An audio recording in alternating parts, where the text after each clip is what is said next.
आप सभी को गणतंत्र दिवस की ढेर सारी शुभकामनाएं। Wishing you all a happy Republic Day, the 75th Republic day.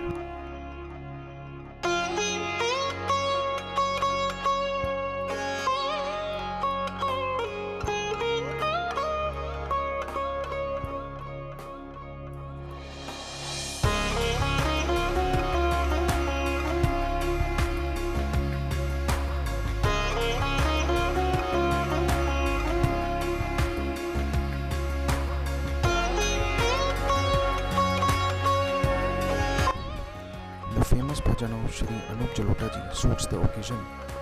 Ram नाम की लूट है, लूट सके तो लूट, अंत काल पछताएगा जब प्राण जाएंगे छूट। The Republic Day is preceded over by one of the humongous event organized by Honorable Prime Minister of India, Shri Narendra Modi, where he dedicated the Ram Mandir to the Hindus of the secular nation. It had brought an end to any speculation that will there ever be a temple where there was a mosque once upon a time.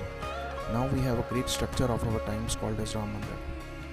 The original design of Ram Mandir was devised in 1988 by Sompura family of Ahmedabad. The Sompuras have contributed to the design of over 100 temples worldwide for at least 15 generations, including the Somnath temple. The chief architect of the temple was Chandrakant Sompura. The temple's main structure has been built on a raised platform with 3 stories. It has 5 mandapas in the middle of the Garbhagriha, that is Sanctum Sanctorum, and on the entrance passage. 3 mandapas on one side are of Kudu, Nritya and Rang, and 2 mandapas on the other side are of Kirtan and Prarthana. In Nagar style, the mandapas are decorated with shikhars. The temple has a total of 366 columns. The columns have 16 idols, each to include the incarnations of Shiva, the 10 Dashavatars, the 64 yoginis and the 12 incarnations of the goddess Saraswati. The width of the stairs are 4.9 meters, that is 16 feet, per scriptures dedicated to the design of temples dedicated to Vishnu. The Sanctum Sanctorum is octagonal in shape. The temple covers an area of 4 hectares, that is 10 acres, while the remaining 23 hectares, that is 57 acres of land, has been developed into a complex with a prayer hall, a lecture hall, an educational facility and other facilities including a museum and a cafeteria. According to the temple committee, the site has a capability to handle 70,000 visitors. L&T, that is Larsen & Toubro, offered to oversee the design and construction of the temple free of cost and became the contractor of the project. The Central Building Research Institute, the National Geophysical Research Institute and the Bombay, Guwahati and Madras IITs have assisted in areas such as soil testing, concrete supply and design. The construction work has been accomplished with 17,000 metric meter cubes of sandstone from Bansi in Rajasthan. No iron and steel has been used in the construction of the temple. In a culturally significant move, Thailand also symbolically contributed to the inauguration of the Ram Mandir by sending soil to Ram Janambhoomi. Ram Lalla Virajman, the infant form of Rama and avatar of Vishnu, is the presiding deity of the temple, now to be called as Balakram. Ram Lalla's dress was stitched by tailors Bhagwant Prasad and Shankar Lal, a 4th generation tailor to Rama's idol. The Shri Ram Janambhoomi Teerth Kshetra Trust began the first phase of construction of the Ram Mandir in March 2020. In preparation of the Pran Pratishtha ceremony, that is consecration ceremony, the government of UP earmarked 100 crore rupees for Ramotsav, a series of religious events that spanned 826 local bodies across UP along with the Ram Paduka Yatra. The events commenced from December 2023, culminated in the grand celebrations from Makar Sankranti on 16 January 2024 and lasted until the inauguration of the Ram Mandir on 22nd January. The estimated cost for constructing the magnificent Ram temple in Ayodhya was approximated to be rupees 1800 crores. According to a Jeffries report, the Ram Mandir in Ayodhya could attract 50 million tourists annually. The report also suggests that the temple could have a significant economic impact on the region, transforming Ayodhya into a major tourism and pilgrimage hub for India. The Ram Mandir opened to the public on 23rd January 2024. On the day after the consecration ceremony on 22nd January, more than 5 lakh people visited the temple. There has been multiple controversies associated with the temple, but the temple now stood tall on the divine part of the earth. India has changed, and after 22nd January 2024, it will never be same again. The date is the other side of the coin and contains equal importance vis-a-vis 6th December 1992, when the infamous mosque got demolished by the Kar Sevaks. In 2020, the national spokesperson of Nirmohi Akhada, Mahant Sitaram Das, criticized the BJP's decision to lay the foundation of the temple by Narendra Modi and said that the work of the temple should be done only by the religious priests. Mandir Wahin Banayenge is an expression in Hindi and has become one of the most popular slogans concerning the Ram Janambhoomi movement and the Ram Mandir. The 51-inch black Shyamal granite idol that now graces the temple was sculpted by Arun Yogiraj from Mysuru. The idol is carved from a rock that was unearthed in an excavation. The rock dates back 2.5 billion years. The Ram Lalla idol portrays the deity as a 5-year-old child standing on a lotus, also crafted from the same stone.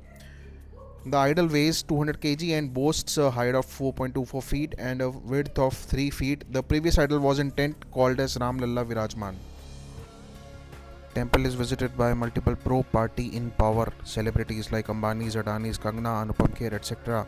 The three Khans, Deepika, Padukone were not invited, and the very next day whole situation went out of control when unrationed common public was allowed inside the temple.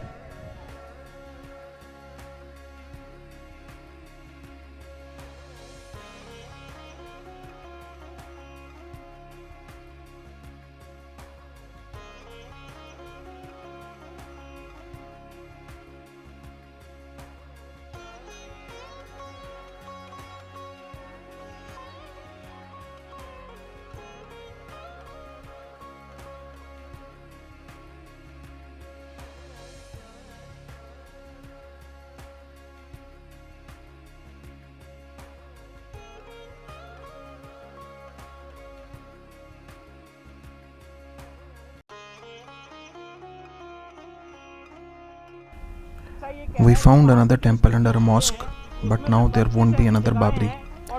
I wonder why the temples are only found beneath the mosques and not under any Gurudwara, Bodh Math, church or an AIMS hospital or Adani International School, or for that matter under any institute of prominence. And I got the answer under this prologue, which says, in India, Muslims follow Islam, Christians follow Christianity and Hindus follow secularism. Hence, now Hindus are also replying to other religions' fanaticism with their own religious fanaticism. But what provoked them? Greet a Muslim in UP with Jai Shri Ram, he or she won't revert back with Jai Shri Ram. On the contrary, greet a Hindu with Assalamu Alaikum, you will probably get a reply with Walaikum Assalam. The reactions are not reciprocal. Hence now, majority Hindus are also exploring the religious fanaticism.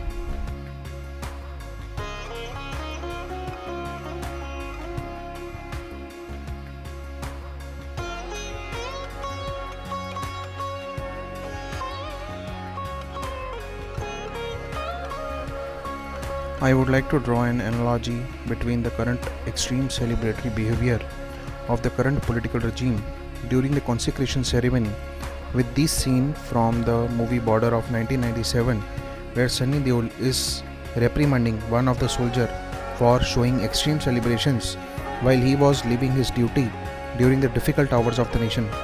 Let's enjoy the scene.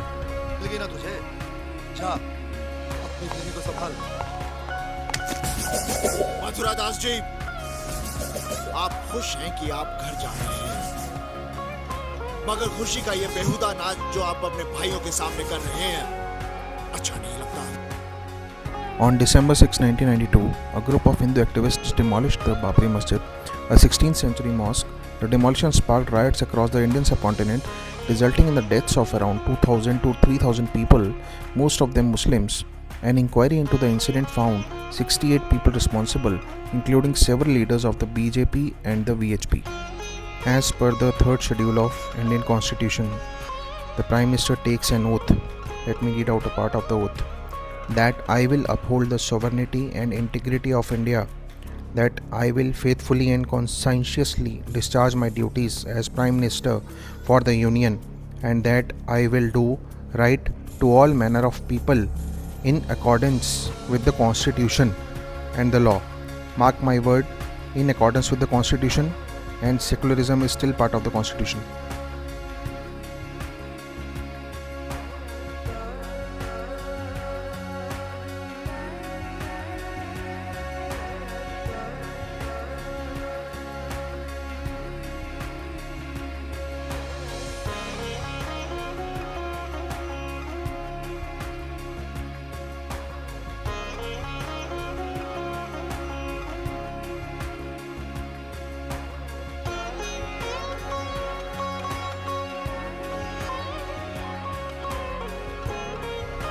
In Hinduism, the human body is compared to a temple.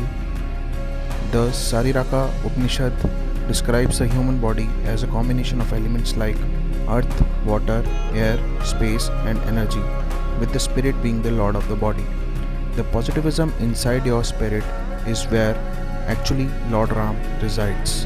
One may visit thousands of temples, but peace will come from within only if your energy and the aura associated with your temple, that is your body, are positive. There is only one God as per Sanatan Dharam. He is the creator of everything. We called him from multiple names based on the form. The Lord is in me, the Lord is in you, as life is in every seed. Put false pride away and seek the Lord within. There is no one between you and God. If there is someone in between you and God, it is your ignorance. Only sadhana can get you closer to the God.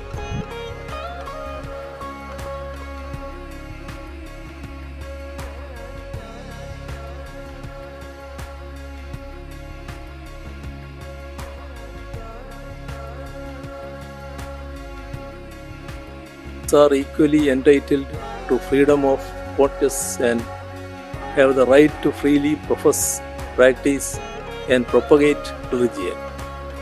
As those who have taken an oath to uphold the Constitution of India, we ought to ensure that every person within our territories enjoys this right in equal measures.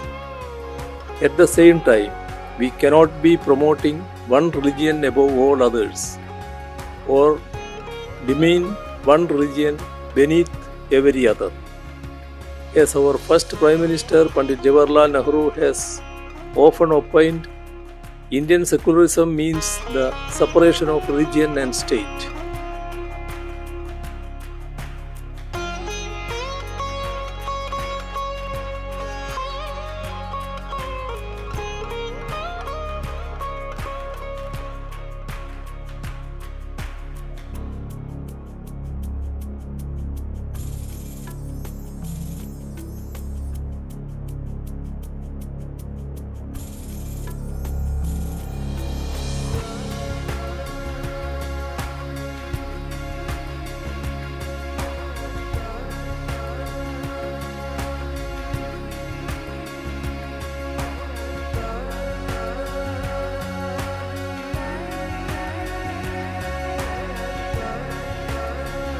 Interestingly, there is a law brought out by Congress in the year 1991 to safeguard secularism and undermine the efforts by political parties, particularly BJP, to win the vote bank on religious lines, called as Places of Worship Act 1991, and it is still very much in force, and it is a law and still not abrogated yet, and its preamble reads out as follow: an act to prohibit conversion of any place of worship and to provide for the maintenance of the religious character of any place of worship as it existed on the 15th day of August 1947 and for matters connected therewith or incidental thereto.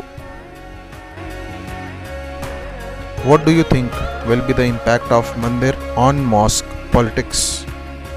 Please share in comments and don't forget to like, share and subscribe. With this, we end our video with a promise to meet again. Wishing you all a very happy Republic Day, happy Ram Mandir Consecration Day, happy Indian Constitution Day and happy Gandhi Death Day. Namaste and take care.